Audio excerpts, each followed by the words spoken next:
hemos logrado construir una visión de futuro para Pemex, con una revisión minuciosa de los números desde la producción hasta los números de la contabilidad de Pemex, del 2025 al 2035.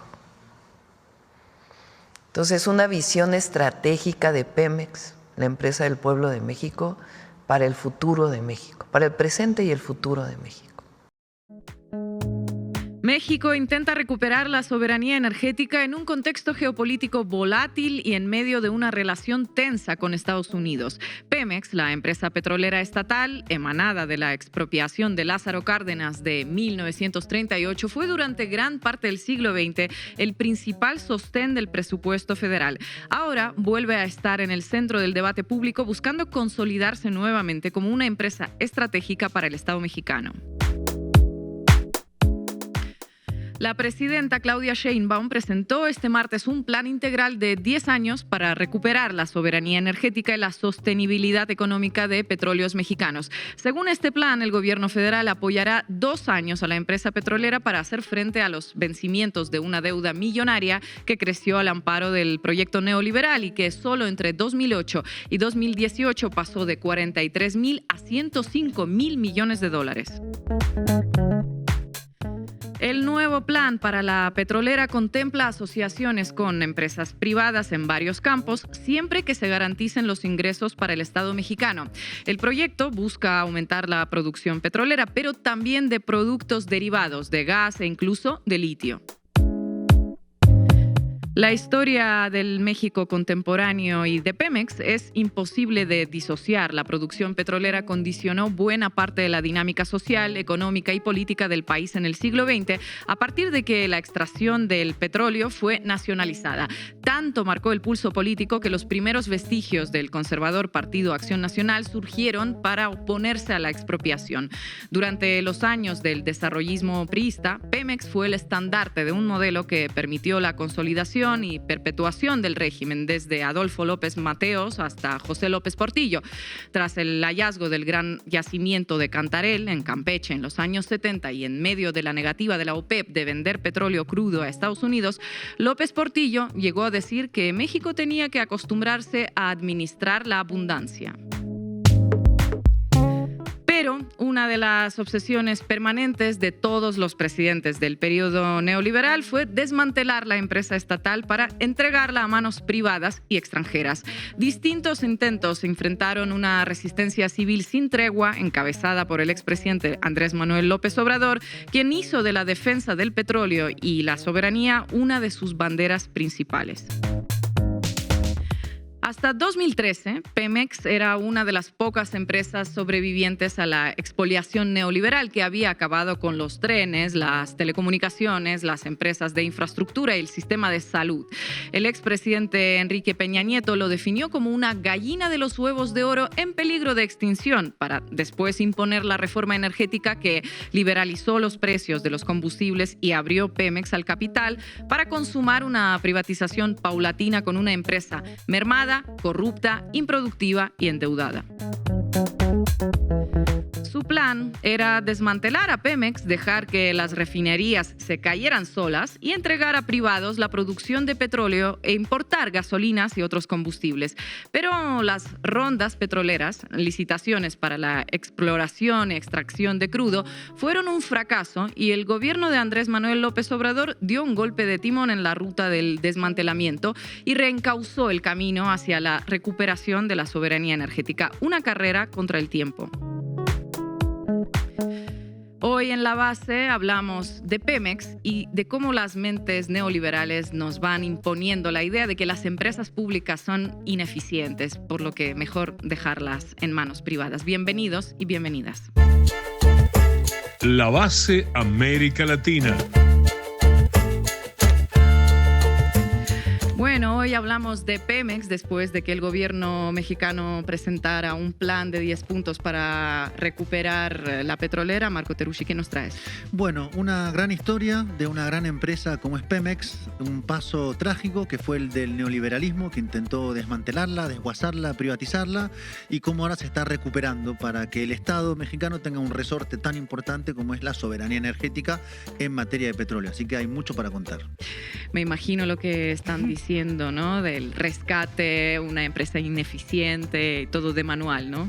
Sí, yo también les voy a hablar de una historia, pero la que nos contaron los medios, de que Pemex no servía, que había que rescatarla y cuando llegó ese supuesto rescate de privatización, pues nos lo vendieron como la solución final, ¿no?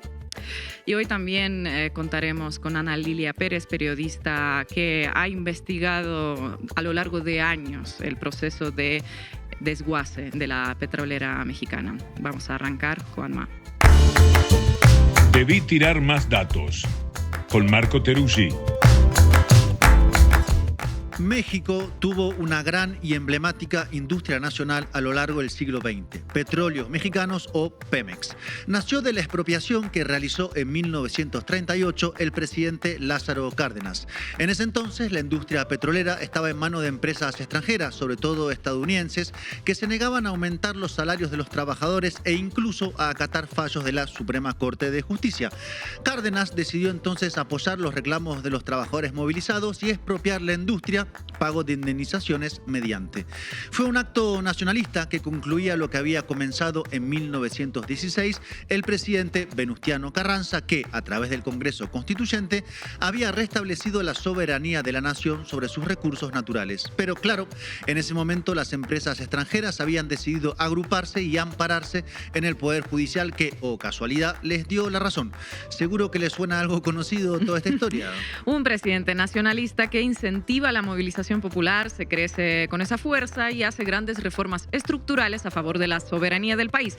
Y del otro lado, los intereses de privados nacionales o extranjeros que se resisten a perder privilegios y se refugian en el Poder Judicial que los cobija bajo sus togas. Me suena como si me contaran algo que está pasando en estos tiempos en México. La historia no se repite, pero tiene algunas rimas importantes, ¿verdad? Y así nació Pemex en 1938, a puertas de que comenzara la Segunda Guerra Mundial, una situación de oportunidad geopolítica que Cárdenas supo leer muy bien. Se sabe, petróleo y geopolítica van de la mano. Era además el tiempo de varios nacionalismos latinoamericanos y México comenzó así el desarrollo de su industria petrolera estatal. Y esa historia tuvo momentos de mayor auge, como el que inició a partir de 1972 con el descubrimiento del campo Cantarell, en Campeche, mar adentro.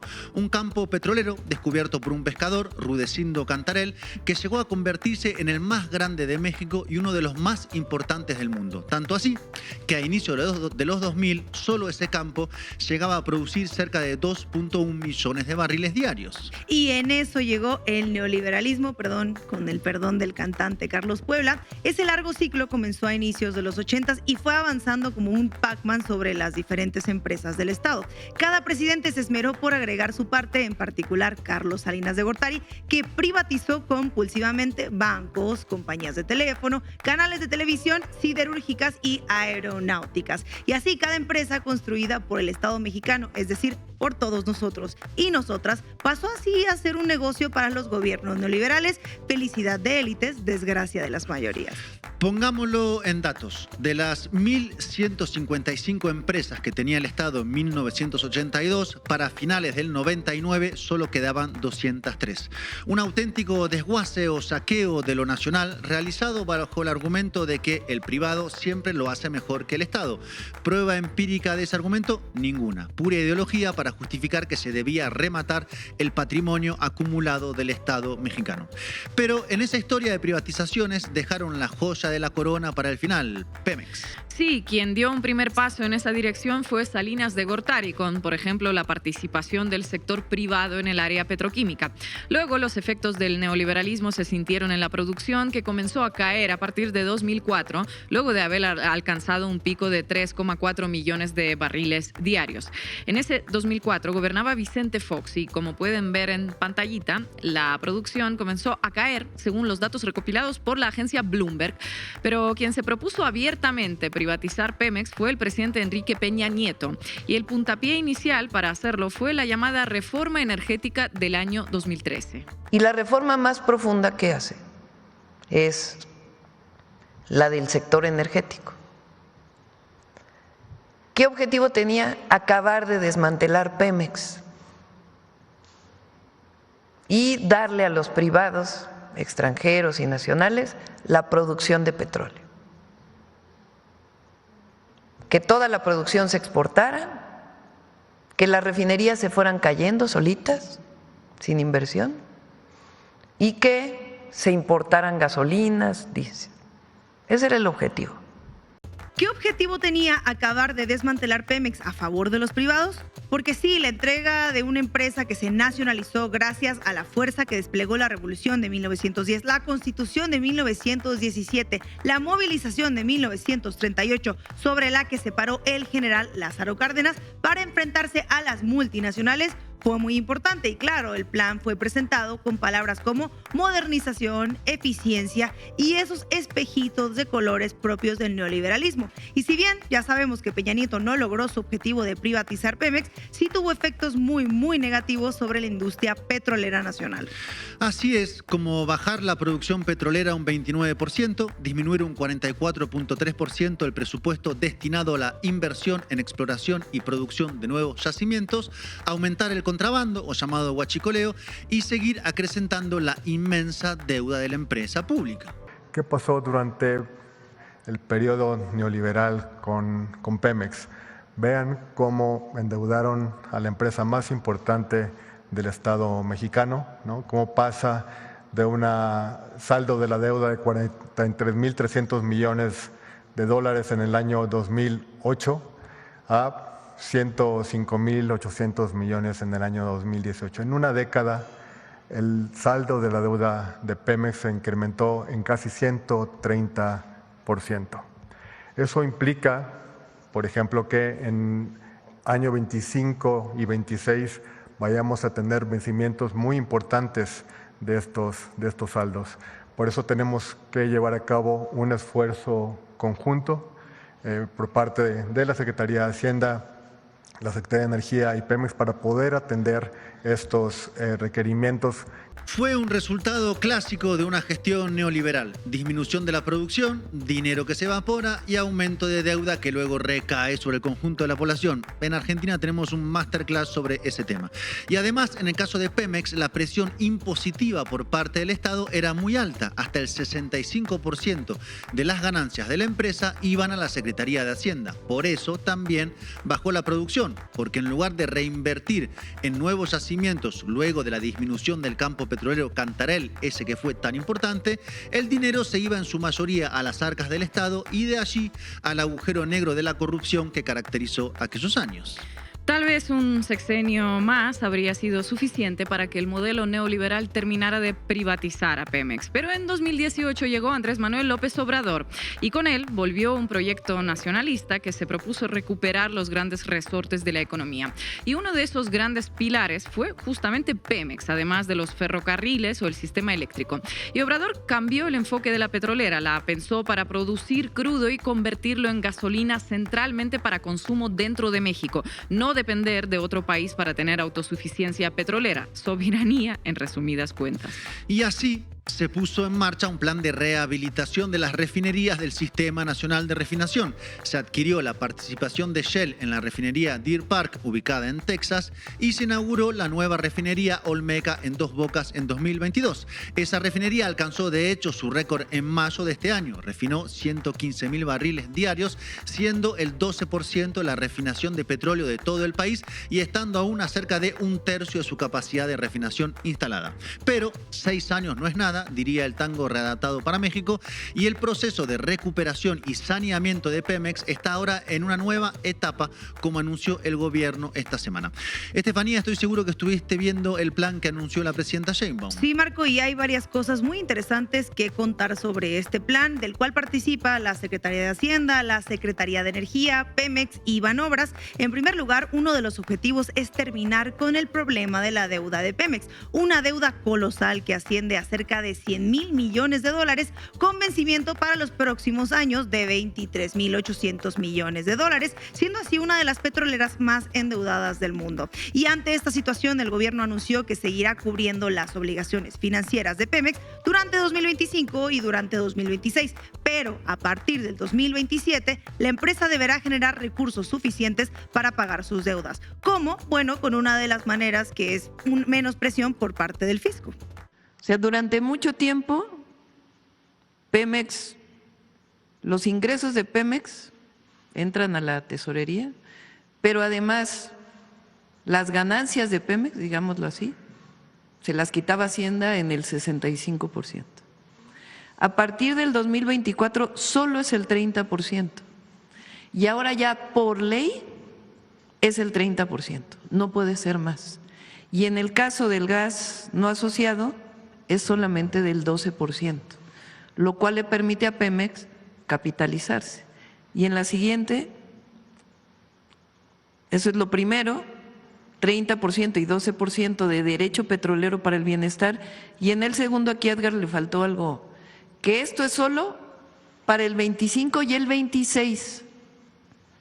Los cálculos que tenemos y todo el trabajo que les… Para 2027 Pemex no va a necesitar apoyo de la Secretaría de Hacienda. El plan anunciado por la presidenta incluye una serie de objetivos más. Uno de ellos es producir 1.8 millones de barriles diarios, es decir, cerca de 200,000 más de los que actualmente se producen. Esa meta se lograría en gran medida con inversiones mixtas, es decir, entre públicas y privadas, en particular en dos grandes yacimientos en el Golfo de México, los yacimientos llamados Zama y Trión. A eso se sumaría la exploración para buscar nuevos campos petroleros, y junto a los planes del oro negro mexicano se suman también proyectos relacionados con el aumento de la oferta de petroquímicos, como la producción de amoníaco, de etileno, urea, así como el aumento de los volúmenes de producción de gas y la construcción de gasoductos en las regiones de Oaxaca y Tabasco. Se trata, como pueden ver, de un plan ambicioso que incluye el desarrollo en el área de litio a partir de salmueras petroleras, un mineral clave también para este siglo. Por el momento existen los anuncios realizados por el gobierno, algunas primeras reacciones positivas en los mercados, como el aumento de la calificación crediticia de Pemex, y existe sobre todo una voluntad política y un plan estratégico para México que tiene en su centro una certeza: la necesidad de recuperar y potenciar en manos del Estado los pilares que hacen posible un desarrollo económico, y entre esos pilares está el energético, con Pemex a la cabeza. Y es algo clave en el actual contexto geopolítico, donde se multiplican repliegues arancelarios. México tiene a un vecino como Donald Trump y ya no existe orden establecido a nivel internacional. Quien no controle sus fuentes de energía tiene una vulnerabilidad muy alta.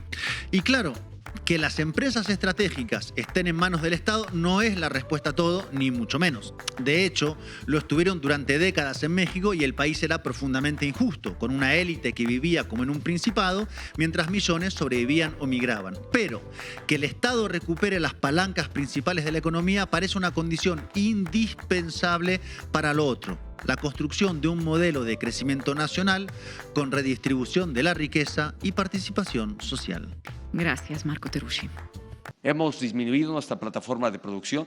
Sí, es cierto. Hoy producimos menos petróleo que antes. Se nos acabó el gran yacimiento que teníamos.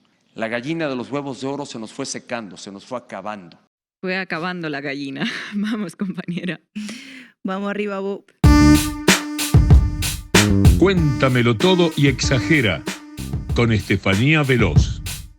En los últimos 12 años, varios medios de comunicación nos han ido contando una historia: que Petróleos Mexicanos, o sea Pemex, está en crisis, que no funciona y que es un lastre. Hablamos de una quiebra nacional muy dolorosa, que es la del petróleo, el llamado energético del diablo. que Pemex llevaba en una situación financiera crítica. Hoy están prácticamente quebrados. La producción del petróleo en el país baje. Esto lo dio a conocer el director general de Pemex. Revisión a la baja las calificaciones de petróleos mexicanos debido a la débil generación de efectivo y perfil financiero de la compañía en lo que va del año. Pero para estos medios tan preocupados había una solución a todo este problema y es la reforma energética de Peña Nieto. Nos vendieron la idea de que Pemex, como empresa estatal, perpetuaba el subdesarrollo y que no se sostenía. Energética pone en duda, pone en problemas el presente y el futuro de los mexicanos. Es un absurdo, es un ridículo. Ellos dicen que van a ir a una consulta popular en la cual la mayoría buena, la mayoría que, según ellos se entiende, se va a oponer a todas las reformas estructurales en materia energética. Qué ganas de seguir viendo el país hacia atrás, qué ganas de seguir retrasando a esta nación. Supongamos, por un segundo, que la expropiación de la industria petrolera fue lo mejor que le pudo haber pasado a este país. Sí. Nuevas cosas. Hace unos días el presidente de la República, Enrique Peña Nieto, anunció que se iba, por ejemplo, a poder importar libremente gasolina, diésel y otros combustibles como el primer paso, un paso verdaderamente relevante para tener precios abiertos en la economía. Escuchamos a David Páramo, un periodista de economía y el economista de confianza de varios noticieros como el de Ciro Gómez Leiva y que se hace llamar a sí mismo el padre del análisis superior.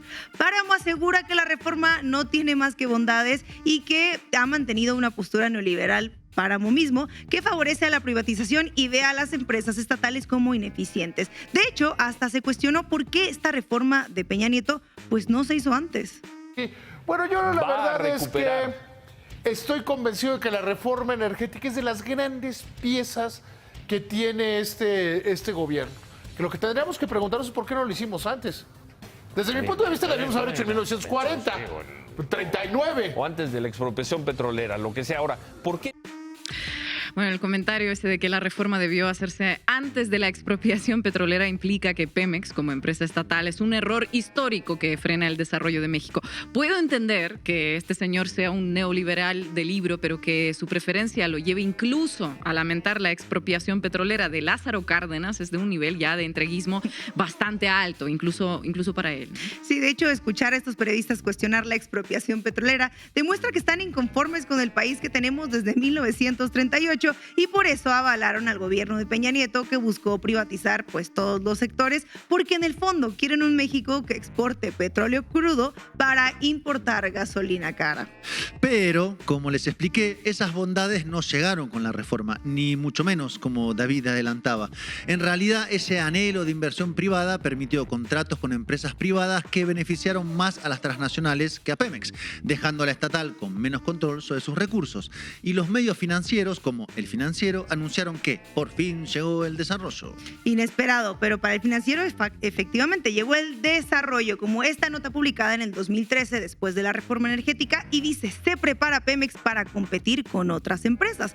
Otra también en el margen de la reforma, El Economista, y dice: Pemex no necesita rescate, sino reingeniería, según Lozoya. Y en la entradilla de la nota dice: la reforma energética recién aprobada fortalece lo suficiente a Pemex para operar en un entorno competitivo.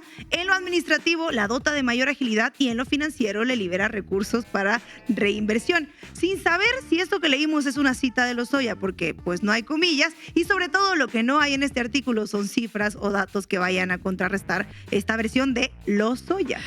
Lozoya, a lo suyo. El mismo que está preso por desfalcar paradójicamente a Pemex. Pero para sorpresa de nadie, cuando López Obrador anuncia que va a revertir lo que el gobierno de Peña hizo, la narrativa mediática cambió y Pemex se convirtió, según los medios, en un barril sin fondo, El Financiero. Proceso también. Y expansión, ¿cómo no? Y hasta El Independiente. La analogía de barril sin fondo la usaron en unísono para deslegitimar la inversión pública en Pemex, sugiriendo que es ineficiente y que solo el sector privado, como la reforma energética de Peña, puede salvarlo. Pues muy poco originales fueron al repetir barril sin fondo al unísono para presentar a Pemex como un pozo interminable de gastos. Y así volvimos a escuchar sobre la crisis de Pemex en este mismo año. El Economista dijo que se desploma la obra petrolera petrolera en medio de la crisis por impagos en Pemex. El País. Pemex agrava su crisis y reporta una pérdida neta de más de 43,300 millones de pesos el primer trimestre del año. No sé si se dieron cuenta que la palabra que hay en estas dos notas es crisis, y en estos titulares sobre Pemex se emplea con una carga bastante alarmista que busca captar la atención y transmitir la urgencia, y otra vez presenta a la empresa en un estado de colapso inminente. Esta palabra la escuchamos antes, al principio de tu sección, de hecho. Claro que sí, Marco, porque los medios utilizan términos como desastre, colapso, agonía, que van a amplificar la percepción de que hay un problema muy grave y sistémico, y es la clásica del tono de alarma que pretende efectivamente alarmar a la población y a la opinión pública, y sobre todo a los tomadores de decisiones, enfatizando riesgos para la estabilidad económica del país. Pero vamos a escuchar a un David Páramo, el que vimos antes, menos entusiasta. De las políticas económicas de izquierda y de derecha, le voy a decir que está equivocado. Yo, el padre del análisis superior, se lo explico muy sencillo. Solo existen las que funcionan y las que no funcionan. Mire, el caso de Petróleos Mexicanos. Durante el gobierno de Andrés Manuel López Obrador, los problemas de Petróleos Mexicanos no hicieron más que crecer. Bueno, habría que escucharlo ahora con el anuncio del gobierno de Claudia Sheinbaum, ¿no? Compañera, imagino que para los medios se recibió como una buena noticia o con el mismo anhelo que la reforma energética. Bueno, pues ojalá, pero vamos a ver este titular del Economista. Anuncian rescate a Pemex y destinarán 250,000 millones de pesos para elevar la producción. Aquí la palabra es el rescate. Si la administración no lo anunció como rescate, escribirlo implica que Pemex estaba fracasando bajo el gobierno de Andrés Manuel López Obrador, cuando en realidad había un plan sistemático de recuperación que ya mostraba resultados tangibles, como nos lo contó Marco, ¿no? Sí, y de hecho hay una clara manufactura deliberada de una percepción. Por ejemplo, vamos a ver esta, la crónica. Pemex opera sin apoyo y será sostenible a partir del 2027. Ya esto es un ejemplo de las contradicciones que son artificiales. Primero la presenta como el objetivo natural de cualquier empresa exitosa y pasa a la dependencia de la autosuficiencia financiera. No funciona, pero se supone que va a funcionar. Es el ordenamiento deliberado de las palabras sin apoyo y luego sostenible. Está diseñado para que el lector piense que es imposible cuando en realidad describe un proceso normal de una empresa que además ya anunció el gobierno, que requiere capitalización inicial pues para generar sus propios recursos para la reinversión y el crecimiento. Me parece que es una estrategia editorial que claramente busca generar incredulidad previa sobre el anuncio que hizo la presidenta. Sí, y para ejemplo de esto que dices está el Reforma y dice requiere otro rescate Pemex en el 2025 y el 2026. O sea, se nos olvidó aquí que en 2027 va a haber autosustentabilidad, ¿no? Y viene acompañado de la tabla barril sin fondo. Esto representa la estrategia más agresiva. La palabra otro sugiere un patrón cíclico de fracaso, como si fuera el enésimo intento fallido de una empresa inherentemente problemática, pues por ser pública. Curioso que en el pasado quienes requirieron rescate fueron los bancos privados a través del FOBAPRO a las carreteras concesionadas y que Pemex fue sistemáticamente saqueado por varios gobiernos. ¿Habrán hablado igual? Me imagino. ¿Quién precisa de ese rescate, no? También vemos ahí de nuevo pues la famosa metáfora del barril sin fondo, que si usted la ve ahorita después la va a seguir leyendo en los titulares, porque yo creo que la usan porque les parece ingenioso y hablan de petróleo y en los petróleos hay barriles. Yo no lo sé. Daniela Pastrana apunta esta idea para Diario Red y sus titulares. Pero entonces, de todos estos titulares, lo que no vimos fue lo que sí se anunció, la autosuficiencia de Pemex para el 2027. ¿Habrá sido intencional, digo yo? No, para nada. Imparcialidad periodística siempre.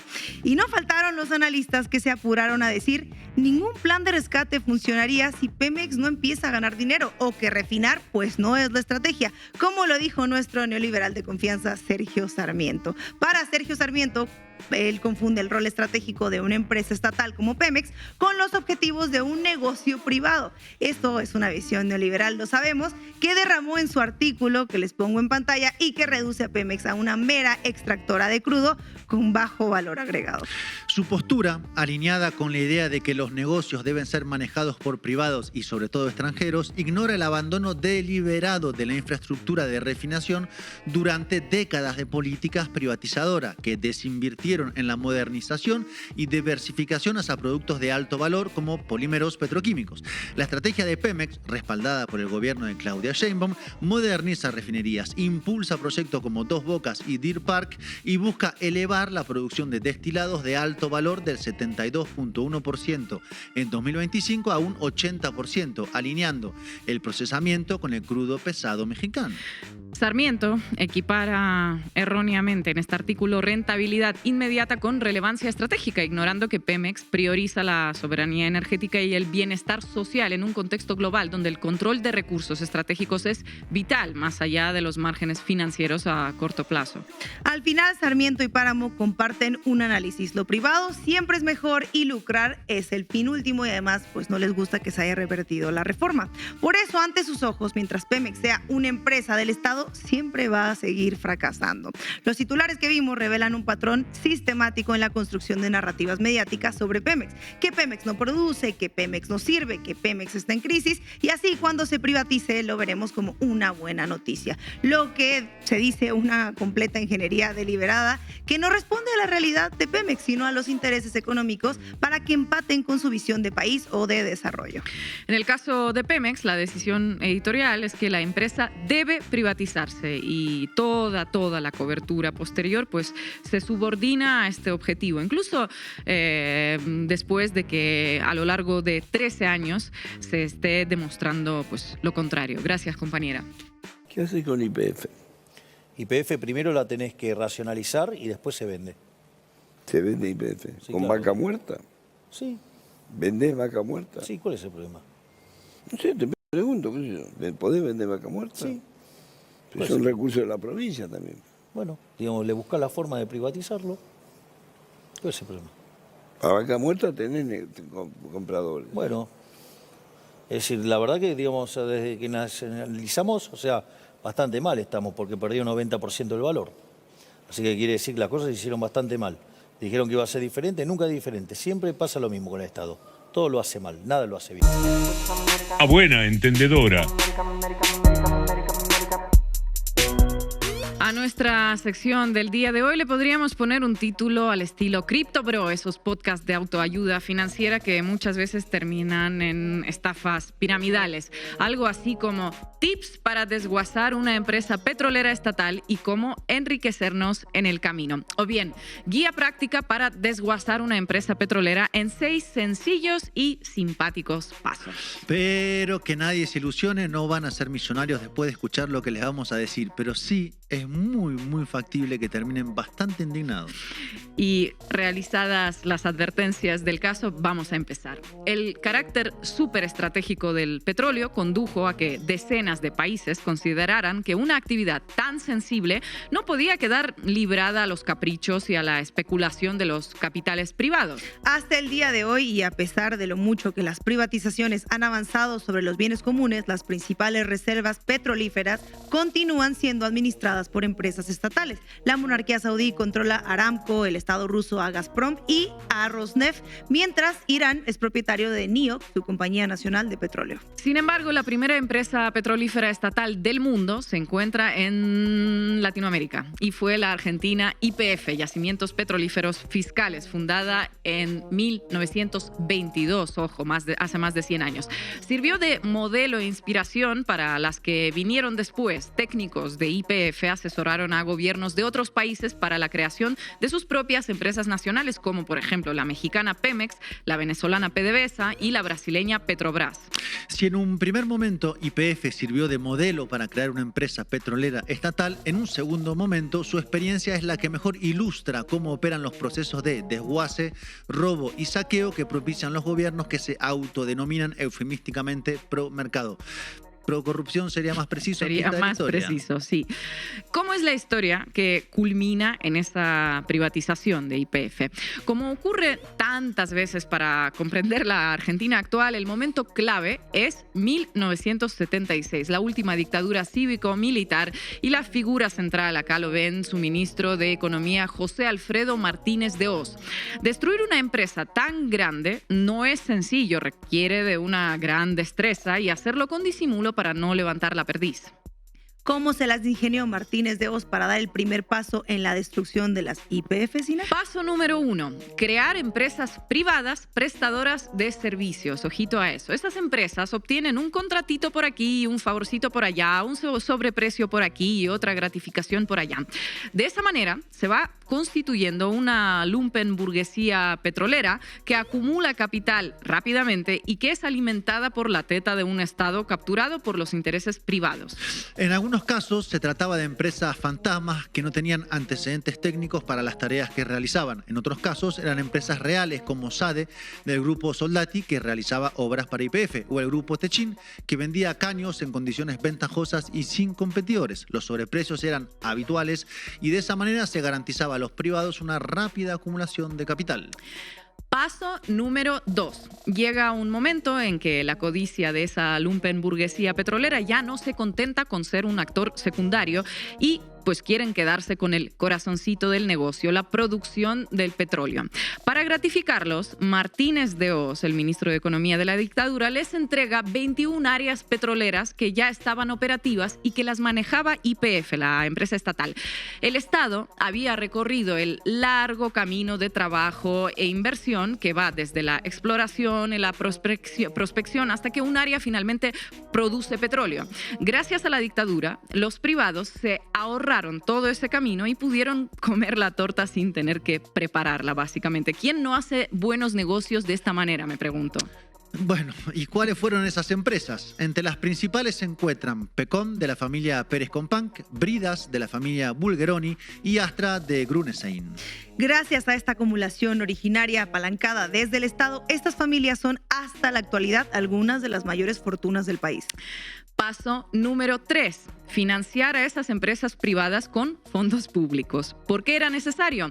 Algunas de las empresas que llegaban a esa posición pues no tenían la billetera tan gorda como para sostener una actividad tan compleja como es la producción de petróleo. Y para eso están los buenos amigos, para darle una mano a quien la necesita, ¿no? Martínez de Oz dispuso que un banco estatal, el BANADE, entregara créditos a estas empresas privadas para que pudieran explotar las áreas que le había concedido. Entonces, primero les dio un negocio secundario, luego áreas petroleras y finalmente créditos para hacerla funcionar. Y allí viene el paso número 4, tal vez el más escandaloso. Estas empresas producían petróleo pero no tenían refinerías, por lo tanto necesitaban un comprador que convierta petróleo en nafta, gasoil y otros derivados. ¿Quién lo compra y lo refina? YPF, la misma empresa que era propietaria de los pozos y que se los había cedido a estas empresas. Vamos a ilustrarlo con un ejemplo que muestre todo el absurdo de este mecanismo. Yo, por ejemplo, soy propietaria de un coche. Se lo vendo a Estefanía y luego pues contrato a Estefanía para que me lleve a los lugares a los que yo necesito ir, pero le pago a Estefanía mucho más de lo que me salía a mantener mi coche. Suena como un planazo, me encantaría. ¿Cuándo empezamos? No tengo autocompañera, pero es tan absurdo como lo escuchan. Veamos el ejemplo real. En el cuadro aparecen las áreas petroleras que concesionó YPF. La que marcamos en naranja es el mejor ejemplo. Se trata del área Centenario en la provincia de Neuquén. El costo de producción que tenía YPF para un metro cúbico de petróleo con características similares era de $3,12, pero se le reconocía a una empresa privada un precio que oscilaba entre los 72 y los $123, un sobreprecio que alcanzaba un número sideral, 3.864%. En las dos últimas columnas de la tabla podemos ver los sobreprecios que se pagaban expresados en porcentaje. El menos beneficiado, escuchen, recibía un sobreprecio de apenas el 50%. Apenitas, minucias, pero no termina aquí la historia. Paso número 5. El ministro de Economía de la dictadura dictadura, implementó algo que se llamaba cronograma de endeudamiento de empresas públicas. ¿En qué consistía eso? Las empresas del Estado, en este caso YPF, eran obligadas a tomar préstamos en dólares y en el exterior. Préstamos que la empresa pues no necesitaba. Llamativo eso, ¿no? ¿Para qué vamos a pedir un préstamo si no necesitamos la plata? Porque nos gusta pagar intereses, ¿no? Me pregunto. YPF tomaba el préstamo, entregaba los dólares al Banco Central y el Banco Central se lo cambiaba por pesos. YPF se quedaba con pesos que no necesitaba y que se devaluaban porque fueron años de alta inflación. Los dólares, y esto es lo importante, terminaban en manos de empresas privadas que los utilizaban para importar. El propio Martínez de Hoz nos da la clave para entender por qué se hacía este rulo. Con respecto a la industria, ha sido una preocupación constante de nuestra parte la modernización y el reequipamiento de nuestro aparato industrial. Hemos a ese objeto llevado los aranceles o los impuestos a la importación de los bienes de capital no producidos en el país a cero con el objeto de promover esta modernización. Como resultado, podemos hoy destacar que mientras en los primeros 5 años de la década el promedio de importación de bienes de capital ha sido de 400 millones de dólares, en 1975-76 apenas superó los 500 millones de dólares, en 1979 alcanzamos la cifra de 1.700 millones de dólares de importación de bienes de capital. En solo 5 años, las importaciones de bienes de capital, nos cuenta Martínez de Hoz, se multiplicaron por 4, pasaron de 400 a 1.700 millones de dólares. Los dólares que YPF tomaba prestados en el exterior los utilizaban las empresas privadas para modernizarse, importando máquinas. YPF podía acceder a créditos internacionales en dólares porque era una empresa grande y eficiente, no había riesgo en prestarle porque pues, tenía capacidad para devolver la deuda. Esos créditos los terminaban usando empresas privadas y menos eficientes, por eso precisamente necesitaban modernizarse. Y ya que estamos con tips, podemos agregar una máxima como guía. El mundo real es siempre al revés de lo que dicen los liberales. La empresa estatal eficiente debía subsidiar la modernización de las empresas privadas, menos eficientes y menos merecedoras de crédito. Y aquí sumamos un pequeño datito. Hubo muchas empresas privadas que también tomaron sus propios créditos en el exterior y en dólares. Quédense con este dato que ahora Ina va a explicar porque es muy importante. Ahora les explico. ¿Cuál fue el último paso? Paso 6. Las empresas privadas fueron beneficiadas con un seguro de cambio que culminó en la estatización de la deuda en dólares de esas empresas. Ese beneficio, que es el origen de la deuda externa argentina en esta etapa histórica, fue otorgado a las empresas privadas, pero no a YPF ni a las demás empresas del Estado que habían sido obligadas a endeudarse. La deuda es utilizada como un recurso propagandístico para señalar la ineficiencia de las empresas estatales. La historia verdadera, la historia que está avalada en datos, es bien distinta. Eran empresas eficientes que fueron obligadas planificadamente a volverse ineficientes para beneficiar a empresas privadas. La consolidación de aquella Argentina del privilegio terminó en la privatización de la empresa en los años 90 y la recuperación parcial por parte del Estado en 2013. En la actualidad, YPF padece una nueva ofensiva privatizadora con mecanismos similares. Desde la asunción de Javier Milei en la presidencia, se transfirieron áreas productivas a empresas privadas, algunas de ellas empresas fantasmas. El caso más resonante es el de Javier Iguacel, quien fuera secretario de Energía de Mauricio Macri. Se quedó con una área petrolera a través de una empresita que fue creada después de que el área le fuese transferida. Así como lo escuchan, se le entregaron pozos petroleros a una estructura jurídica que no existía. Y a eso se suma además la ofensiva otra vez de fondos buitres que litigan contra la empresa YPF o el Estado. ¿Y dónde lo van a hacer? Obviamente en Estados Unidos. Obviamente en Estados Unidos. Actualmente el presidente de YPF es Horacio Marín, quien trabajó toda su vida en la petrolera del grupo Techint. Bueno, ahora adivinen a dónde va a ir a trabajar cuando se vaya de YPF. Bueno, pues volverá a la empresa de la que salió, Tecpetrol. Pero, claro, llegará mejor preparado porque se llevará consigo la información contenida en los estudios geológicos realizados por YPF, por el Estado argentino, en todo el país. Estafas análogas a las que estamos describiendo en YPF son, con las particularidades nacionales del caso, las que se usaron para desguazar Pemex o PDVSA. Si fueran salvadas en algún momento es porque hubo gobiernos, el de Hugo Chávez en Venezuela y el de Andrés Manuel López Obrador en México, que lo reencausaron antes de que todo ese proceso culmine. El gobierno federal nos dice que está rescatando a Pemex. Sin embargo, conforme vemos los reportes financieros de Pemex cada trimestre, pues hay mucha gente que se cuestiona si realmente estamos viendo un rescate o un esfuerzo por hundir todavía más a la petrolera mexicana.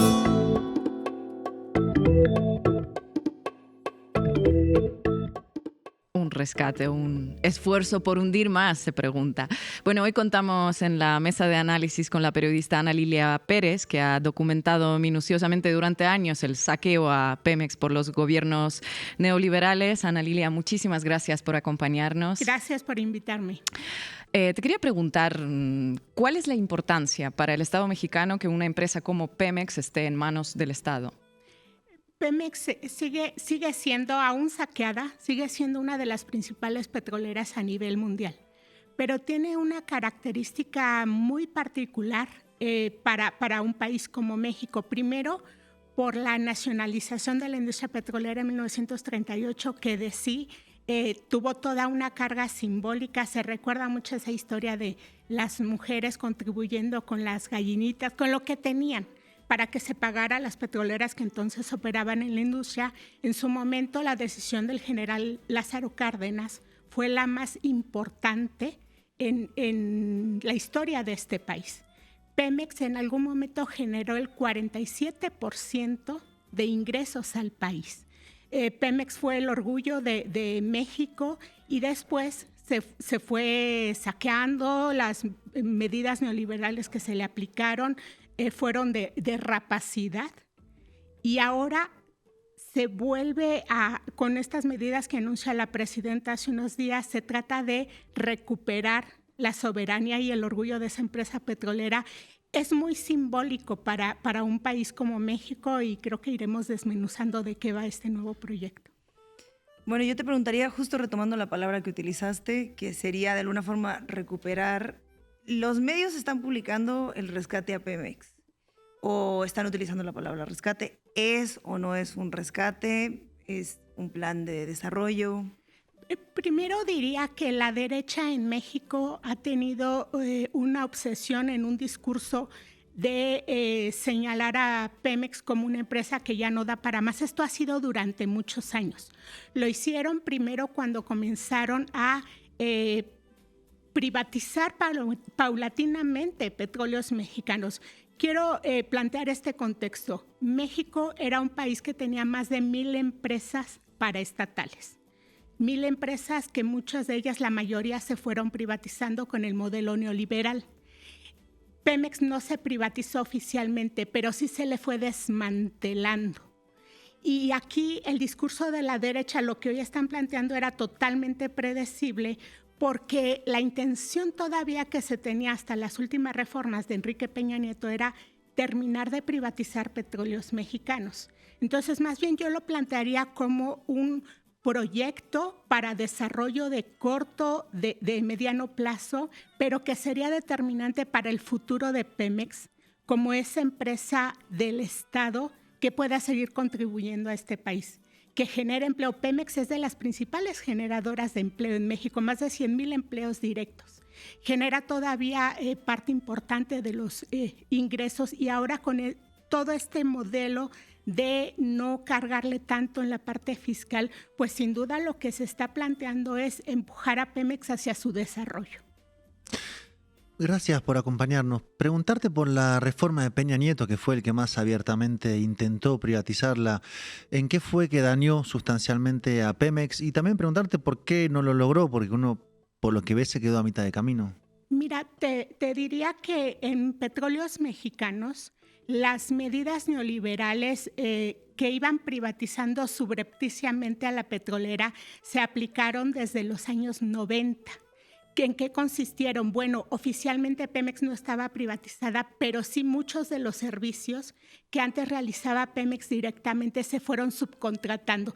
Estos mecanismos del outsourcing que son el modelo de terciarización mediante el cual se van subcontratando los servicios, eso fue lo que se aplicó en Petróleos Mexicanos.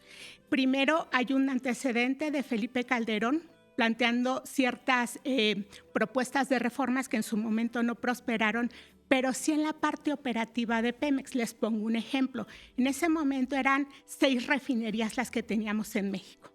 Y México en algún momento alcanzó un desarrollo importante en refinación. Quiere decir que no había tanta importación de gasolinas, había más autosuficiencia. Pero deliberadamente los gobiernos neoliberales, desde Salinas de Gortari hasta Peña Nieto, lo fueron desmantelando y subutilizando. Las 6 refinerías se les tenía operando, por ejemplo, entre 30 y 40% de la capacidad para importar la mayor parte de los combustibles. Me preguntas qué ocurrió con la reforma de Peña Nieto. Recordemos que esa fue la reforma de fondo, yo diría más lesiva para Petróleos Mexicanos, porque terminó de subutilizar mucha de la infraestructura. Había plantas, por ejemplo, que se fueron vendiendo como chatarra, plantas productivas, y a su vez iban comprando plantas chatarra. Hay un caso muy famoso de un fraude enorme que involucró al entonces director de Pemex, Emilio Lozoya, de comprar una planta chatarra que fue un quebranto multimillonario para Pemex. Pero les diría más, la reforma de Enrique Peña Nieto potencializó lo que hoy se conoce como el huachicol fiscal. ¿De qué manera? Bueno, es cuando se abre a la iniciativa privada los permisos para importación de combustible, para la libre comercialización. Y entonces las empresas que empezaban a tener esos permisos para importación, lo que comenzaron a hacer es declarar cierto volumen de combustible, pero meter de contrabando la mayor parte de combustibles. Estas incautaciones, por ejemplo, que se han hecho de cargamentos en buques, cargamentos en carros de ferrocarril, de combustible de contrabando, deriva de empresas que en su momento tuvieron permisos de importación que se les dio en ese gobierno de Enrique Peña Nieto. Y en realidad, fueron muchas medidas que no buscaban sino privatizar Petróleos Mexicanos, tener el pretexto para la privatización, pero además el saqueo por parte de los propios directivos. En la historia de Petróleos Mexicanos hay incontables casos de malos manejos de recursos, de derroche de recursos públicos. Les pongo un ejemplo. Había un director de Petróleos Mexicanos que a cuenta de la empresa, por ejemplo, se tomaba botellas de vino de más de 50,000 pesos diarios, viajes en helicópteros de su casa a la oficina, giras por países europeos sin ninguna razón. Es decir, Petróleos Mexicanos se utilizó muchos años como la caja chica de presidente en turno, de gobiernos en turno, de funcionarios públicos en turno. De ese tamaño fue el saqueo. Ana Lilia, muchísimas gracias por acompañarnos. Gracias. Y llegamos al final del programa. No se olviden de suscribirse al canal La Base América Latina y también pueden apoyarnos escaneando el QR que aparece en pantalla. Nos vemos el lunes en este mismo lugar a esta misma hora.